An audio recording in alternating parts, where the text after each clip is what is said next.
Dirt Talk number 1. Why Garden? A production of American Peasant Radio, written and narrated by Dan Polk. Often I get asked about the motivations and rewards for the garden and gardening. Why garden? Why spend all this time and effort, sweat and toil, and waiting to get your fruits and vegetables when you can go down to the store and buy them in air-conditioned comfort? Well, the first thing I think about is the wholesome exercise and effort that goes along with the work itself, that the work is actually the whole point of it, or at least half of it. And there's a history to this work and the various stimulations that come with it. You're out there in all the elements, and the sun, the wind, and the rain, whatever the weather is doing at the time, and at all times of day, especially if you're a working person, because during the planning and preparation season particularly, if you want to stay on track, there are things that can't always wait for the weekend. In this way, you become humanized. You get in touch with the things that human beings have been doing on this earth for thousands of years. We know from the archaeological record that humans have been planting seeds and cultivating food crops, including tree fruits, for at least several thousand years. So in this mental and physical awareness, and this connection to the ground and to the soil, this intentional going out as often as possible into that space where your food is going to be grown, you're naturally and automatically put in the same psychological and physiological frame of mind and body, at least to some extent, as the other billions of members of the human race that have been doing this for centuries and centuries. It's unavoidable. Basic hand tools have not changed that much. The spade, the hoe, the rake, these tools were old even in Egypt. In classical antiquity, the same physical effort is necessary today as it was for the peasant farmer in Samaria, in Thrace, and Gaul. We know that the same blood flows through our veins. We can feel the pass in every pass of the hoe. The feel of the seeds themselves hasn't changed, and if your soil is healthy, and we'll get into this in more detail as these talks continue, the soil feels and smells the same. So there's a basic connection to the past and to the people who have done the work before, as well as the planet in a real physical sense, as well as getting in touch with the cycles of nature and day and night itself, which helps to restore and stabilize our circadian rhythms, those rhythms that govern day and night and sleep and wake, times for all of us, which have been disrupted first of all by artificial light, then by arbitrary schedules of work and sleep, by the electronic media, by caffeine, by drugs both legal and illegal, including the vast category of sleep medicines and medicines to stabilize mood and so forth. But the work can help with all of that. The work itself is worth it. We know that weight-bearing exercise stimulates human growth hormone to a greater extent than the other forms of exercise. It's human growth hormone that helps us to recover from exercise and assists the body in maintaining lean muscle mass and regulating body composition. So carrying, shoveling, wheelbarrow work, these are all natural and practical forms of weight-bearing that strengthen all the muscle groups, including core muscles, so central to back health, posture, and the prevention of injury. The kind of movement we do in the garden is natural, it's rhythmic, and purposeful. We know there is a reason for the work, and the work is good in and of itself. When we look back at photographs of farmers, even as recently as the early 20th century, right up to World War II, as a matter of fact, we don't see obesity. Even with the advent of the tractor and all the ways that the Roosevelt administration made farming easier and more productive with the New Deal, which meant rural electricity, loans freed up for mechanization, improved telephone service, and so forth, there still weren't many overweight people on the farm. And farmers, even the less affluent ones, ate better than folks in the city much of the time.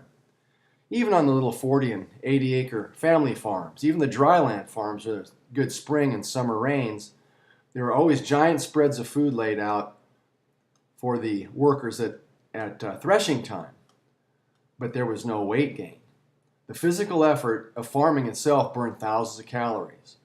The same is true today. Each spring when I break the ground, go out and turn over the garden for the first time, at first I'm really stiff and sore, but as the days and weeks go on, I begin to get stronger and more limber. The body begins to awake along with the season. The days get longer, and I can stay outside longer in the evening, and my sleep is better. This is a direct result of my work in my vegetable garden and small orchard. There's always attendant emotional growth as well, and the pride and sense of accomplishment in getting the work done to help feed yourself and your family. This physical well-being accompanied by the emotional, positive affect and pride work in a feedback loop where success engenders success, and the desire to get back out there the next day and accomplish something is reinforced by the good feeling the experience itself generates.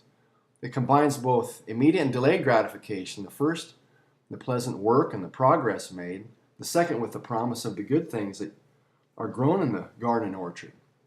This leads us into the next segment. In the modern West, it's both a great privilege and a foundation level element of good overall health to know exactly where your food comes from. To have the opportunity to grow all or some of it yourself is something that should not be marginalized. There are many reasons to move toward this model. Though there's a trend toward locally grown produce and meats, and this trend is encouraging, the reality is that much of the food sold in the supermarkets comes from large commercial farms far removed from the local milieu. In truth, much of the produce available at conventional retail groceries is grown in Mexico and elsewhere in Latin America. In theory, this is good as it provides an economic basis for existence in those countries. Many of the Mexican immigrants to this country, for example, have been forced out of farming in their own country by the cheap price of grain and corn here in the States, both of which are heavily subsidized by our government. Commercial corn production, though not technically still included in agricultural calculations and data, is not really part of the food supply here in this country, as much of it is turned into alcohol for use in fuels or into corn syrup, a cheap sweetener often cited as one of the chief culprits in the rise of incidence of obesity and diabetes in this country. And neither ethanol nor corn syrup are foods anyway. So much of the arable land is taken out of food production for this reason.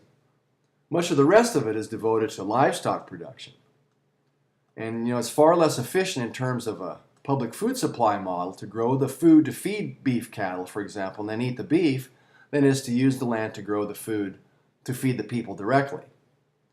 What's left is often planted and genetically modified crops, or crops where excess chemicals are used, both kill pests and weeds, but also to encourage the growth of fertilizers. Fruit crops, the culture and market economics of which demand virtual indentured servitude on the part of the workers. Much fossil fuel to harvest, store, and transport the harvest to market, and bland, tasteless produce is a final insult. Home gardening solves all these problems. It's first of all possible to grow spectacular organic produce without the use of artificial poison or fertilizers of any kind. Overuse of the soil and repeated planting of the same crops in the same areas deplete valuable nutrition from the soil and also allow the pests which target particular crops to accumulate. Rotating the things you grow and using organic fertilizer solves this problem.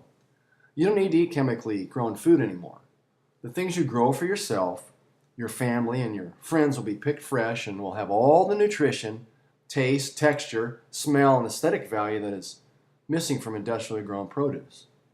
The majority of home gardens are sited in the backyards of people's homes anyway and can be seen from the kitchen windows of the house. You can literally watch your food grow.